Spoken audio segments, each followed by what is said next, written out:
नमस्कार, life okay समाचारमा स्वागत छ। सुरुमा प्रमुख समाचार। नेपालमा सोमबार 535 जना नयाँ कोरोना संक्रमित थपिएका 535 सहित कुल संक्रमित संख्या 9561 पुग्यो। नागरिकता ऐन संशोधन विधेयकमा बहुमतले पारित भयो। विधेयकमा कांग्रेस र जनता समाजवादी पार्टीको फरक मत। स्वास्थ्य सामग्री खरिदमा अनियमितता भएको सांसदहरूको आशंका। रातारात ओम्नी समूहलाई नै किन स्वास्थ्य सामग्री खरिद गर्न दिइयो भन्ने सांसदहरूको प्रश्न। र मिलेनियम च्यालेन्ज कर्पोरेसनको विरोधमा काठमाडौँमा प्रदर्शन। एमसीसी संसदबाट अनुमोदन हुन नहुने प्रदर्शनकारीहरूको माग। अब समाचार विस्तारमा। नेपालमा सोमबार थप 535 जनामा कोरोना भाइरस संक्रमण पुष्टि भएको छ। देशका विभिन्न स्थानमा रहेको प्रयोगशालामा भएको परीक्षणका क्रममा 535 जनामा कोरोना देखिएको स्वास्थ्य तथा जनसङ्ख्या मन्त्रालयले जनाएको हो। यो सँगै देशभरि पुष्टि भएका संक्रमितको कुल संख्या 9561 पुगेको छ। संक्रमित मध्ये 2142 जना निको भएका छन् भने 23 जनाको मृत्यु भएको छ। विगत 24 घण्टामा 370 जना कोरोना भाइरस मुक्त भएर अस्पतालबाट घर फर्किएको मन्त्रालयका प्रवक्ता डाक्टर जागेश्वर गौतमले जानकारी दिनुभयो। मन्त्रालयका अनुसार विगत 24 घण्टामा 6198 वटा नमुनाको पीसीआर विधिबाट परीक्षण गरिएको थियो। अहिलेसम्म 75 वटा जिल्लामा कोभिड-19 पुगिसकेको पुष्टि भएको प्रवक्ता गौतमले बताउनुभयो। विगत 24 घण्टामा हाम्रो 22 वटा प्रयोगशालामा आजको आरटी-पीसीआर जम्मा 6198 गरी जम्मा 1,81,371 परीक्षण भएको छ। आजको आरडीटी 5,929 गरी जम्मा 2,68,103 परीक्षण भएको छ। यसरी आज डिस्चार्ज हुनुहुने 32 महिला र 338 पुरुष गरी जम्मा 370 हुनुहुन्छ भने आजसम्म डिस्चार्ज हुनुहुने 161 महिला र 1961 पुरुष गरी जम्मा 2142 व्यक्तिहरू डिस्चार्ज हुनुभएको छ। राप्ती स्वास्थ्य विज्ञान प्रतिष्ठान दाङका 1 महिला र 12 पुरुष गरी जम्मा 13 जना र आजको जम्मा 74 महिला र 461 पुरुष गरी 535 जना संक्रमित भेटिनु भएको छ र हालसम्म जम्मा 894 महिला र 8667 पुरुष गरी जम्मा 9561 जना संक्रमित हुनुभएको छ। अहिले देशभरि 90,730 जना क्वारेन्टिनमा छन् भने अधिकांश भारतबाट फर्किएका व्यक्तिहरू रहेको मन्त्रालयले जनाएको छ। त्यस्तै आइसोलेसनमा 7,779 जना रहेका छन्। प्रतिनिधि सभाको राज्य व्यवस्था तथा सुशासन समितिले नागरिकता ऐन संशोधन विधेयक बहुमतले पारित गरेको छ। सिंहदरबारमा आइतबार बसेको समिति बैठकले वैवाहिक अंगीकृतलाई 7 वर्षपछि मात्रै नागरिकता दिने प्रस्तावसहित नागरिकता ऐन संशोधन विधेयक बहुमतले पारित गरेको हो। पारित भएसँगै उक्त विधेयक संसदमा पठाउने बाटो खुलेको छ। समितिले पारित गरेको उक्त प्रस्ताव सहितको विधेयकमा प्रमुख प्रतिपक्षी नेपाली कांग्रेस र जनता समाजवादी पार्टीले भने फरक मत राखेका छन्। कांग्रेस सांसद दिलेन्द्र प्रसाद बर्डुले अरू बुदामा आफ्नो सहमति रहेको तर वैवाहिक अंगीकृत नागरिकता विवाह गरेको 7 वर्षपछि दिने व्यवस्थामा सहमत हुन नसकेको बताउनु भएको छ। संघीय कानून बनाउँदा संविधानसँग नबाजिने गरी बनाउनु पर्नेमा हाल प्रस्तावित नेपाल नागरिकता विधेयकको संशोधित व्यवस्थाले संविधान नै संशोधन हुने भएकोले यो त्रुटिपूर्ण हुन पुगेको छ। यस्तो संशोधनको कारण नागरिकता प्राप्तिका विषयमा थप संवैधानिक, सामाजिक एवं पारिवारिक जटिलताहरू समेत सृजना हुन सक्ने प्रबल सम्भावना रहन्छ। नेपाली नागरिकसँग वैवाहिक सम्बन्ध भएकी महिलाले पाउने वैवाहिक अंगीकृत नागरिकता सम्बन्धमा प्रस्तावित संशोधन नेपालमा नागरिकता सम्बन्धमा संवैधानिक र कानुनी व्यवस्था भएको दिनदेखि कायम रहेको व्यवस्था विपरीत र राजनैतिक, सामाजिक, सांस्कृतिक मान्यता विपरीत छ। तसर्थ यस विषयमा मुलुकभित्र क्रियाशील दलहरू बीच सर्वदलीय सहमति समेतका आधारमा बनेको नेपाल नागरिकता ऐन 2063 के व्यवस्थालाई निरन्तरता दिँदै सोही अनुरूप प्रस्तावित विधेयकमा संशोधन हुनुपर्ने नेपाली कांग्रेसको संस्थागत मत राख्दछौँ र आज समितिबाट पारित भएको यो प्रतिवेदनमा आफ्नो फरक मत दर्ज गर्दछ। शादी कानुनको सारवान कानुनमा कहीँ कतै अन्तर परेको छैन। संघीय कानुन बनाउँदा संविधानसँग नबाझिने गरी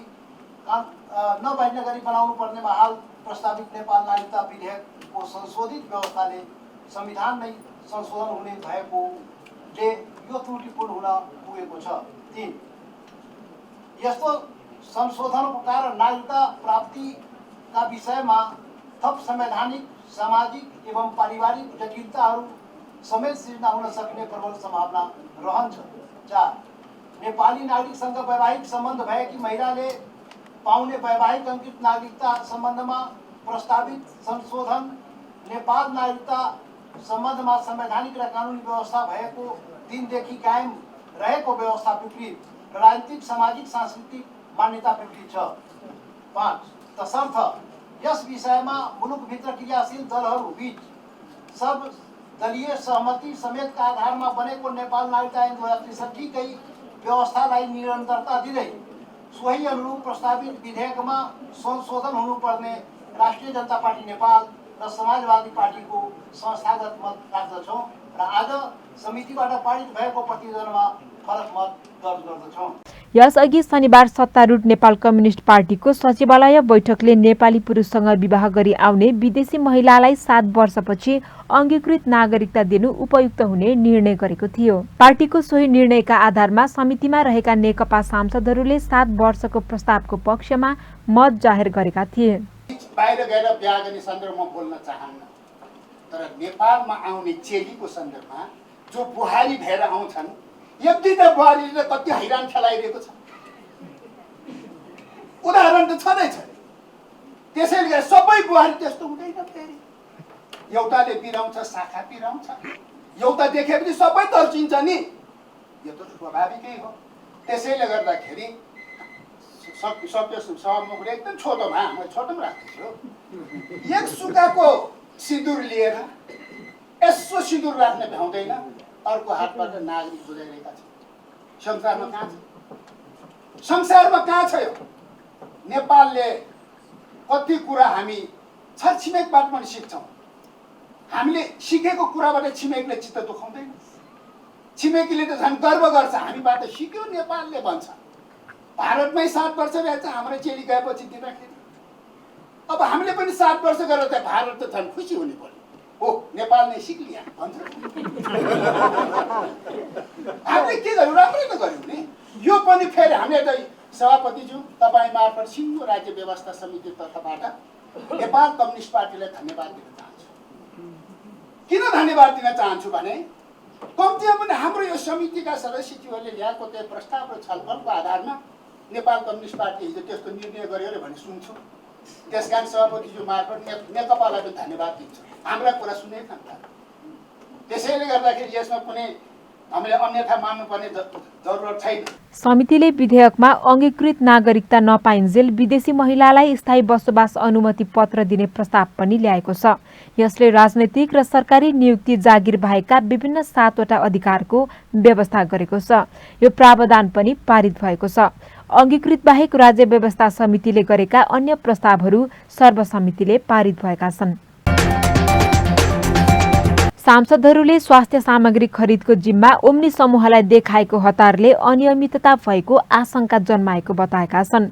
सिंहदरबारमा सोमबार बसेको प्रतिनिधि सभा अन्तर्गतको सार्वजनिक लेखा समिति बैठकमा उनीहरूले ओम्नीलाई स्वास्थ्य सामग्री खरिदको जिम्मा दिनका लागि चैत्र 12 गते भएका बैठकका श्रृङ्खलाले अनियमितता भएको आशंका जन्माएको धारणा राखेका हुन्।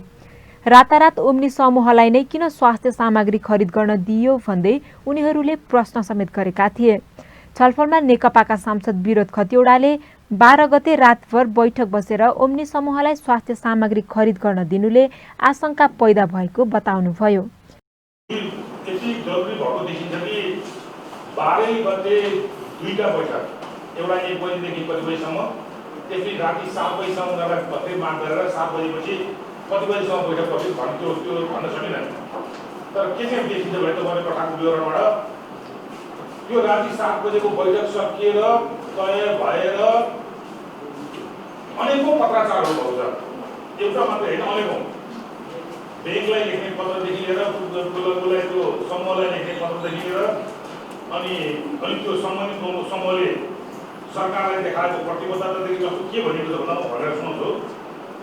कोटेसनको बिल छनौट भएको 12 गते साँझ बेलुकी 7 बजीबाट बैठक सुरु भएर वार्ता गरेर सिफारिस गरेको 12 गते मन्त्री स्तरबाट निर्णय भयो, छनौट गरियो। 12 गते नै कम्पनीलाई कार्यादेश दिइयो, कम्पनीले 12 गते नै पत्राचार गर्यो, 12 गते नै ब्याङ्कलाई पत्राचार भयो।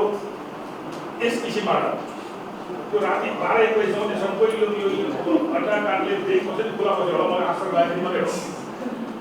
त्यो देखिन्छ सरकार को छ, सरकार के बन्छ, भोलि को होला, को नहोला, को सत्तामा छ, को प्रतिपक्ष छ, मतलब छैन। उसलाई मतलब छ कि कोरोनाको कहरमा अझ नेपालीहरू पर्नु नपरोस्, अझ यो रोग नफैलियोस्। त्यतातर्फ अहिलेसम्म हामीले कुनै पनि सन्देश लिएको र मन्त्रालय त्यसअनुसार काम गर्न थालेको अथवा प्रधानमन्त्री कार्यालय त्यसअनुसार काम गर्न थालेको हर रूपमा आधार कहीँ पनि देखाएको छैन। म एउटा सांसद हो, मेरो जिम्मेवारी के हुन्छ भने बाहिर सडकमा आएको दिदीबहिनी दाजुभाइ छ, मैले पनि गरेर कुरा गरेँ होइन सरकारले यो काम गरिरहेछ, सरकारले काम गरेर चाहिँ हाम्रो समितिमा पनि आएर सरकारका प्रतिनिधिहरूले यसरी भन्नुभयो विश्वास गर्ने यो आधार छ भने बाहिर गएर भन्न जान्छु भने आज तपाईँहरूसँग कुराकानी गरेपछि मलाई कसरी विश्वास दिलाउनु छ कि मैले कुरा गर्ने मानिससँग तपाईँहरू सडकमा आउनु पर्दैन। सडकमा आउँदाखेरि रोग फैलिने त्रास अझ बढेको छ। त्यसैले त्यो रोग फैलिने जोखिम उठाइ तपाईँहरू प्रदर्शनमा आउनुपर्ने जरुरत छैन, विश्वास गर्ने आधार छ भन्ने आधार के हो मेरा लागि? तपाईँहरूले अहिलेसम्म दिएको जवाफबाट त्यो विश्वास पाउने आधार के पनि देखिनँ मैले। बैठकमा प्रधानमन्त्री कार्यालयका सचिव नारायण प्रसाद बिडारीले कोरोना भाइरस संक्रमण नियन्त्रण र रोकथामका लागि सरकारले प्रदेश र स्थानीय तहहरूलाई विनियोजन गरेको बताउनुभयो। उहाँले कोरोना केन्द्रीय कोषको रकम दुरुपयोग नभएको पनि दाबी गर्नुभएको छ। 179 करोड 1,79 करोड रुपियाँ 7 वटा प्रदेशहरूमा कोरोना कोषको लागि रकम छुट्याइएकोमा 8 करोड 1,07 करोड 64 लाख रुपियाँ चाहिँ खर्च भएको भनेर यो विवरण प्राप्त भएको छ। यो तत्त प्रदेश सरकारले नै रकम छुट्याएर गरिएको खर्च हो। 179 करोड रकम छुट्याइएकोमा 108 करोड रुपियाँ प्रदेश सरकारमा खर्च भएको। बैठकमा स्वास्थ्य सचिव लक्ष्मण अर्याल र स्वास्थ्य सेवा विभागका महानिर्देशक दिपेन्द्र रमन सिंहले आफूहरू भर्खर मात्रै जिम्मेवारी सम्हालेकाले धेरै जानकारी नभएको जवाफ दिएका थिए। समितिले चैत्र दोस्रो सातामा भएको कोरोना भाइरस संक्रमण नियन्त्रणका लागि ओम्नी समूहले खरिद गरेको सामग्रीमा अनियमितता भएको भन्ने सार्वजनिक भएको विषयमा सरकारवाला अधिकारीहरूसँग छलफल गरेको हो। सरकारको मिलेनियम च्यालेन्ज कर्पोरेसन सम्झौताको विरोधमा सोमबार पनि काठमाडौँमा विरोध भएको छ। एमसीसीका बारेमा सत्तारूढ नेकपा भित्र नै विवाद भइरहँदा यसको विरोधमा भने दिनहुँ विरोध भइरहेको छ।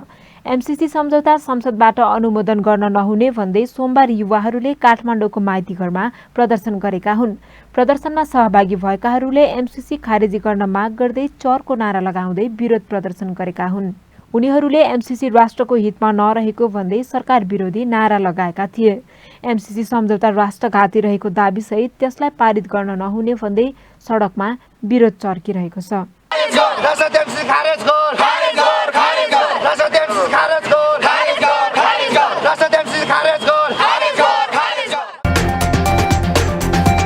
प्रमुख प्रतिपक्षी नेपाली कांग्रेस संसदीय समितिबाट पारित नागरिकता विधेयकभित्रका केही प्रावधानले देश राजनैतिक दुर्घटनातर्फ जाने चेतावनी दिएको छ।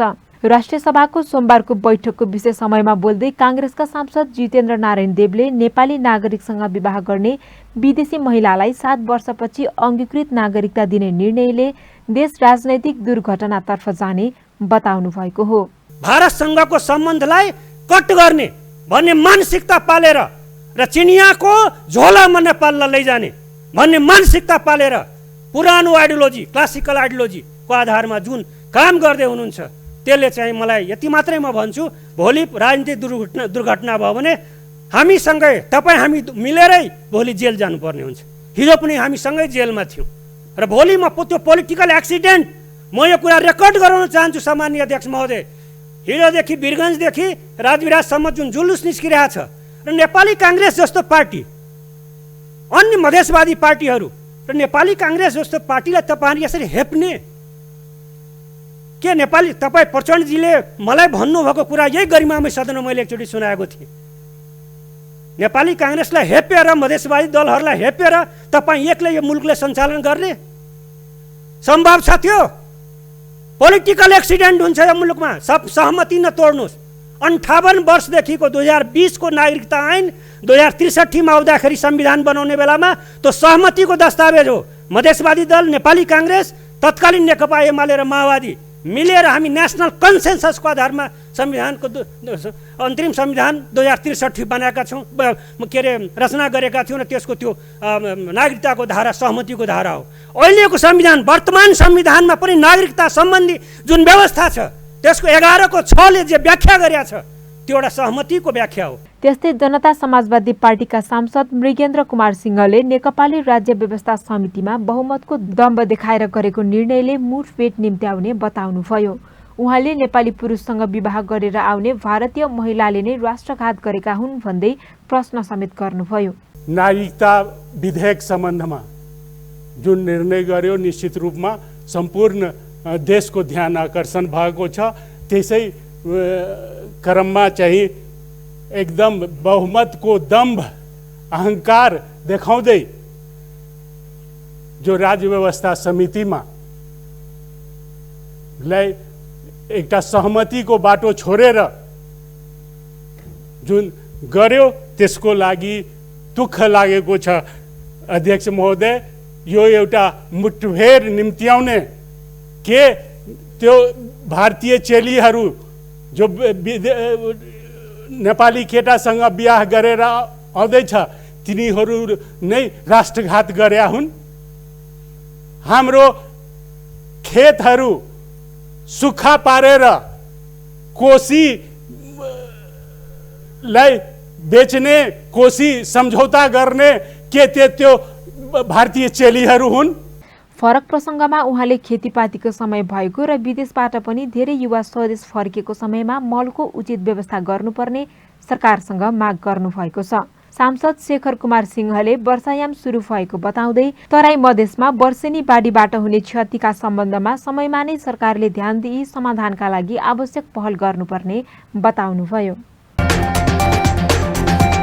राष्ट्रिय सभाले प्रतिनिधि सभाबाट आएका बजेटसँग सम्बन्धित विभिन्न 3 विधेयक पारित गरेको छ।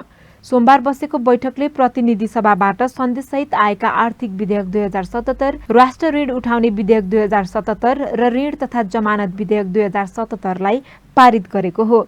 अर्थमन्त्री डाक्टर युवराज खतिवड़ाले विधेयकको दफावार छलफलका क्रममा उठेको प्रश्नको जवाफ दिँदै प्रदूषण हटाउन विद्युतीय सवारी बजेटको प्राथमिकतामा रहेको उल्लेख गर्दै सार्वजनिक यातायातका साधनमा भएका कर यथावत रहेको स्पष्ट पार्नुभयो। त्यसो भएको हुनाले सार्वजनिक यातायातका साधनहरूमा 1% भन्सार छ विद्युतीय गाडीमा, त्यो यथावतै छ र विद्युतीय गाडी मात्रै होइन विद्युतीय अरू उपकरणहरू पनि प्रयोगमा ल्याउनुपर्छ र विद्युतको खपत बढाउनुपर्छ भनेर धेरै कार्यक्रमहरू, विद्युतको खपत बढाउने कार्यक्रमहरू ल्याइरहँदाखेरि सरकारले खास गरी भान्सामा प्रयोग गर्ने विद्युतीय उपकरणहरूदेखि लिएर त्यसपछि अरू पनि प्रकारका सेवाहरूमा उत्पादनमा विद्युतीय प्रयोग गर्ने कुरा हो। त्यो गरिरहँदाखेरि अलिकति विद्युत आफै पनि सर्वसुलभ हुनुपर्छ भनेर सरकारले दरहरू, विद्युतका महसुलहरू पनि समायोजन गरिसकेको अवस्था हो। त्यसो भएको हुनाले सार्वजनिक यातायातको साधनको हकमा यो महसुल नबढाइएको र निजी सवारी साधनको हकमा अहिले तत्काललाई सरकारले यो चाहिँ परिवर्तन गर्नुपर्ने आवश्यकता देखेको छैन। मान्य सदस्यज्यूलाई मैले यो अनुरोध गर्न चाहेँ। कृषिमा रासायनिक मलको भन्सार बढेको छैन। मान्य सदस्यज्यू, सामान्य अध्यक्षज्यू मार्फत म यो फेरि स्पष्ट गर्न चाहन्छु। औद्योगिक प्रयोजनको लागि उद्योगहरूले रसायनको रूपमा प्रयोग गर्ने त्यो किसिमको केमिकलहरू जो रासायनिक मलको रूपमा पनि आउन सक्छ त्यस्ता वस्तुहरूको मात्रै भन्सार महसुल बढाइएको हो। कृषकले कृषिमा प्रयोग गर्ने रासायनिक मलहरूमा कुनै पनि भन्सार महसुल वृद्धि भएको छैन। बैठकमा प्रधानमन्त्री केपी शर्मा ओलीका तर्फबाट कानून न्याय तथा संसदीय मामिला मन्त्री डाक्टर शिवमाया तुम्बाहाम्पेले महान्यायाधिवक्ताको वार्षिक प्रतिवेदन 2075-76 सभा समक्ष पेश गर्नुभएको थियो। बैठकमा विधायन व्यवस्थापन समितिका सभापति परशुराम मेगी गुरुङले अख्तियार दुरुपयोग अनुसन्धान आयोग 23 र विधेयक 2076 र भ्रष्टाचार निवारण पहिलो संशोधन विधेयक 2076 सम्बन्धी समितिको प्रतिवेदन सभा समक्ष पेश गर्नुभएको थियो। काबेली इनर्जी प्रालिका अध्यक्ष प्रदीप श्रेष्ठले लामो समयदेखि अलपत्र ताप्लेजुङ र 5 थरको सीमामा निर्माणाधीन 37.6 मेगावाटको काबेली ए जलविद्युत आयोजना निर्माण बढाउन सरकारले सहयोग नगरेको गुनासो गर्नुभएको छ। सिंहदरबारमा सोमबार बसेको कृषि सहकारी तथा प्राकृतिक स्रोत समितिको बैठकमा उहाँले सरकारकै कारण आयोजना निर्माणमा ढिलाइ भएको बताउनु भएको हो। उहाँले आयोजनामा लगानीकर्ताको कारण पनि समस्या भएको धारणा राख्नु भएको छ। उहाँले आयोजना निर्माण भए पनि यसले लगानी उठाउने भन्दै लगानी जुटाइदिन पनि आग्रह गर्नुभयो। जुन अवस्थामा आज काबेली छ र हामीले के भन्दै गएका छौँ भने आजको दिनमा यो विदेशी लगानीकर्ताहरूको एफडीआईको इन्भेस्टमेन्ट पनि आइसकेको हो।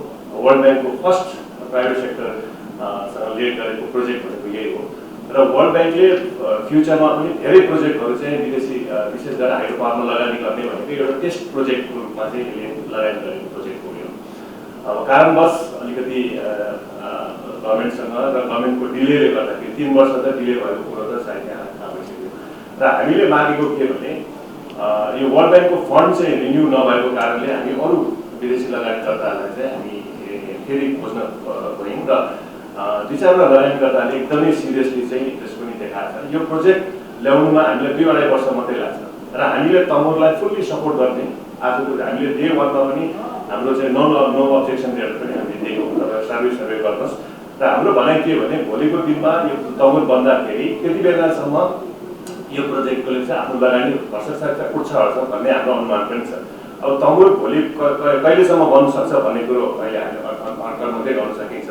10, 12, 15 वर्ष पनि लाग्न सक्ला। यस्ता इतिहास हामीले पश्चिम र पूर्वका धेरै भएको पावर प्रोजेक्टहरूको चाहिँ हाम्रो अगाडिमै यो थाहा भएकै कुरो हो र हाम्रो अनुरोध चाहिँ अहिले त्यहाँका यो काबेली चाहिँ पूर्वको लागि द बिगेस्ट प्रोजेक्ट इमिडिएटली आउने भनेको यही प्रोजेक्ट हो र भोलिको दिनमा अब तमुर आइसकेपछि हामी नै बरु पार्ट अफ द सेयर होल्डरको रूपमा पनि हामी आफूलाई पनि प्रस्तुत गर्ने हाम्रो सोचाइ पनि छ र यो बन्दै गरेको प्रोजेक्टलाई रोक्नु भनेको चाहिँ धेरै अन्याय हुन्छ र आज 50 होइन 70,000 चाहिँ यो सेयर होल्डर हाम्रोमा छ र गभर्मेन्ट पनि 10% सेयर होल्डिङ गरेको बीबीसी कम्पनी पनि हो। यो कारणले चाहिँ हाम्रो अनुरोध के भने अर्थ मन्त्रालयले यो उहाँलाई अलिकति सायद क्लियरिटी नभएको कारणले होला कि हामीले बन्छ कि बनाउँदैन भन्ने उहाँलाई विश्वास नभएको हो। हामी यति लागिरहेछौँ रात दिन चाहिँ अहिले यसको चाहिँ ब्याकअप प्लान्सहरू हाम्रो कन्ट्र्याक्टर्सहरूलाई पनि हामी सिलेक्सन गर्ने हाम्रो चाहिँ इलेक्ट्रोमेकानिकलको अर्डर दिइसकेको त्यो आज हाम्रो बीबीसीको मेरो बोर्ड मिटिङ छ। यसलाई मैले के गर्ने कसो गर्ने भन्ने कुरो मैले त्यहाँ भन्नुपर्ने हुन्छ र अहिले पनि म चाहिँ राष्ट्र ब्याङ्कमा गएर गभर्नरलाई भनेर यो तमुरको विषय र काबेलीको विषयमा मैले उहाँलाई सेयर गरिरहेको छु। हामी यो अवस्थामा छौँ। तपाईँहरूले चाहिँ कमसेकम विदेशबाट आउने लगानीकर्ताहरूलाई यो प्रोजेक्टलाई अगाडि बढ्नको लागि तपाईँहरूले चाहिँ अलिकति सहयोग मात्रै पुऱ्याइदिनुहोस्। होस्टेलमा हैसियो भयो भने हामी यो गरेर देखाउँछौँ। आयोजना मार्फत 2076 पुसदेखि विद्युत उत्पादन गर्ने लक्ष्य राखिए पनि समयमा काम नहुँदा यसको समय सीमा आगामी 2079 भन्दा पछि ढकेलिने देखिएको छ। कपिलवस्तु जिल्लाकै शैक्षिक धरोहरका रूपमा रहेको सिद्धार्थ क्याम्पस कपिलवस्तुले गुणस्तर सुनिश्चितता प्रत्यायन QAA प्रमाणपत्र प्राप्त गर्न सफल भएको छ। सोमबार कपिलवस्तुमा आयोजित विश्वविद्यालय अनुदान आयोगले भर्चुअल समारोहका बीच क्याम्पसले औपचारिक रूपमा प्रमाणपत्र प्राप्त गरेको हो। विश्वविद्यालय अनुदान आयोगद्वारा प्रदान गरिने QAA प्रमाणपत्र यसपटक प्राप्त गर्ने नेपालका 3वटा क्याम्पस मध्ये सिद्धार्थ क्याम्पस बाणगंगा कपिलवस्तु पनि पर्न सफल भएको हो।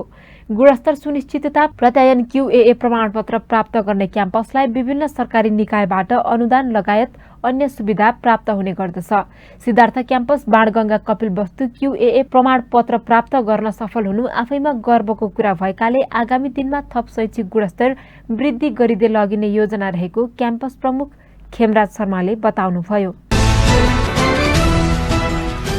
आइतबार प्रति तोला 90,600 मा कारोबार भएको सुनको मूल्य सोमबार एकै दिन 400 ले बढेर छापावाला सुन प्रति तोला 91,000 मा कारोबार भइरहेको छ। त्यस्तै तेजाबी सुनको मूल्य 90,565 रुपैयाँमा कारोबार भइरहेको नेपाल सुनचाँदी व्यवसायी महासंघले बताएको छ। चाँदी आइतबारको तुलनामा 10 रुपैयाँले बढेर प्रति तोला 950 रुपैयाँमा कारोबार भइरहेको छ। नेपाल राष्ट्र बैंकले सोमबारका लागि विदेशी मुद्राको विनिमय दर सार्वजनिक गरेको छ। राष्ट्र बैंकले सोमबारका लागि अमेरिकी डलरको बिक्री मूल्य 122 रुपैयाँ 20 पैसा तोकेको छ। त्यस्तै डलरको खरिद दर 121 रुपैयाँ 60 पैसा तोकेको छ। युरो 1 को बिक्री मूल्य 136 रुपैयाँ 59 पैसा र खरिद दर 135 रुपैयाँ 92 पैसा रहेको छ। अस्ट्रेलियन डलर 1 को बिक्री मूल्य 83 रुपैयाँ 51 पैसा र खरिद दर 83 रुपैयाँ 10 पैसा रहेको छ। त्यसैगरी चाइनिज यान 1 को बिक्री मूल्य 17 रुपैयाँ 28 पैसा र खरिद दर 17 रुपैयाँ 19 पैसा रहेको छ।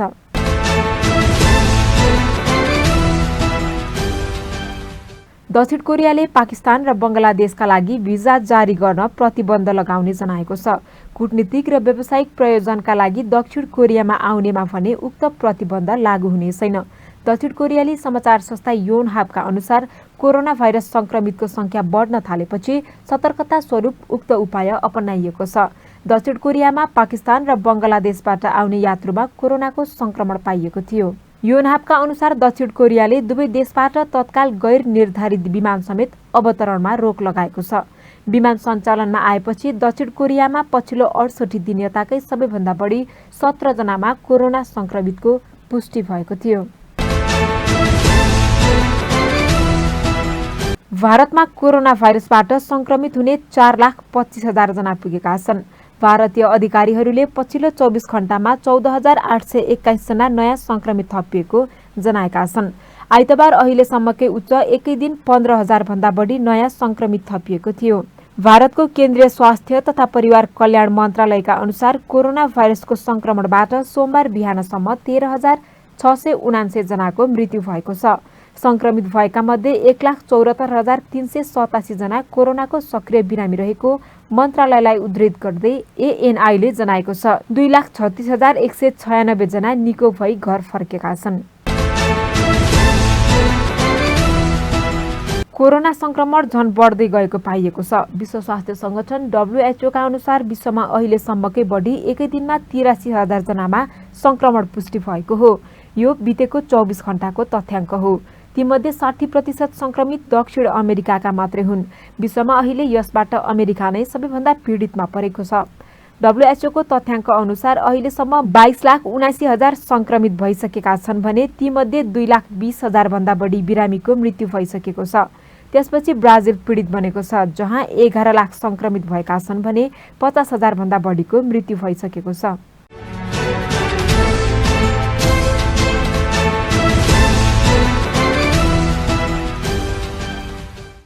बार्सिलोनालाई पछाडि पार्दै रियल मड्रिड स्पेनिस ला लिगाको शीर्ष स्थानमा उक्लिएको छ। आइतबार राति भएको खेलमा रियल सोसिडाडलाई 2-1 गोल अन्तरले हराउँदै रियल मड्रिड अङ्क तालिकाको शीर्ष स्थानमा उक्लिएको हो। 30 खेलबाट बार्सिलोना र रियल मड्रिडले समान 65 अङ्क जोडे पनि हेड टु हेडका आधारमा रियल मड्रिड शीर्ष स्थानमा पुगेको हो। पहिलो हाफ गोल रहित बराबरी भएको खेलमा बाँकी सबै गोल दोस्रो हाफमा भएको थियो। रियलको जितमा सर्गियो रामोस र करिम बेन्जिमाले गोल गरे। खेलको 85औं मिनेटमा डियोगो लोरान्टोले पेनाल्टी क्षेत्रभित्र भिनिसियसलाई लडाएपछि रियलले पेनाल्टी पाएको थियो। सर्जियो रामोसले पाएको पेनाल्टीलाई गोलमा परिणत गर्दै सुरुवाती अग्रता दिलाएका थिए। 70औं मिनेटमा बेन्जामिनले अग्रता दोब्बर पारे। खेलको 83औं मिनेटमा सोसिडाडका मिकेल मरिनाले गोल फर्काए। अन्त्यमा प्रमुख समाचार फेरि एकपटक। नेपालमा सोमबार 535 जना नयाँ कोरोना संक्रमित थपिएका 535 सहित कुल संक्रमित संख्या 9,561 पुग्यो। नागरिकता ऐन संशोधन विधेयकमा बहुमतले पारित भयो। विधेयकमा कांग्रेस र जनता समाजवादी पार्टीको फरक मत। स्वास्थ्य सामग्री खरिदमा अनियमितता भएको सांसदहरूको आशंका। रातारात ओम्नी समूहलाई नै किन स्वास्थ्य सामग्री खरिद गर्न दिइयो भन्ने सांसदहरूको प्रश्न। र मिलेनियम च्यालेन्ज कर्पोरेसनको विरोधमा काठमाडौँमा प्रदर्शन। एमसीसी संसदबाट अनुमोदन हुन नहुने प्रदर्शनकारीहरूको माग।